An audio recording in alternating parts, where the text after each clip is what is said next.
Yeah, hey everybody, this is Ian from Mindful Marketplace, and welcome back to our short series on using the Podia platform. This is for those of you switching to Podia from something like Gumroad or Kajabi or Teachable, Thinkific, any of those other learning management style systems. So, as many of you know, on September 28th of 2021, Podia released this brand new community feature, which makes building a full-fledged like niche community around your products, your programs, your platforms very, very easy to do using Podia. So lots of people now in our entrepreneurial orbit are looking to move all of their stuff under the Podia umbrella, which makes a lot of sense. It's a great platform with the introduction of community, which you can see here.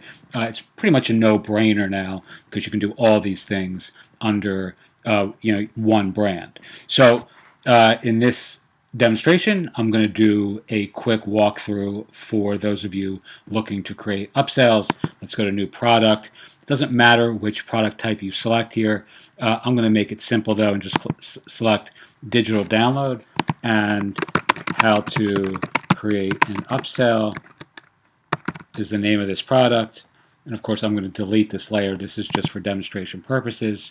So now we're in this brand new product. That's really how quickly and easily you create products using Podia. And here are where you define the details of your product, add the pricing elements, the availability, whether it's available now, whether it's whether it's in pre-launch, whether there's a limit to how many people you're letting sign up, or when people can access the content. But all we really want to do here is go to pricing for upsells, and you'll see you can make this a free product, make it a one-time payment, or you can have recurring payments.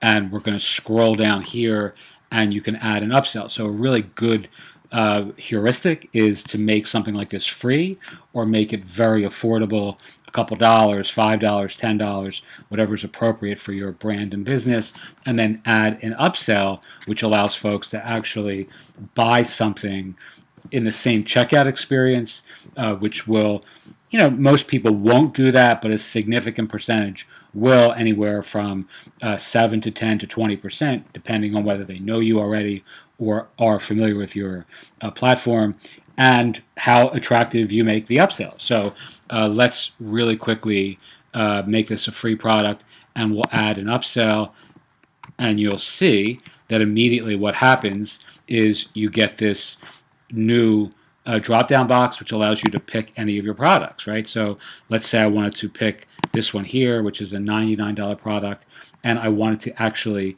add a discount to folks who are taking this free product and also buying this. And let's say I want to discount it by 50%. So in that same checkout experience, folks are going to see this discounted product. You can also just take $10 off, $20 off. You can just take in a dollar amount. So this is a percent, and this is a dollar amount if you can't see that clearly. And let's just create that.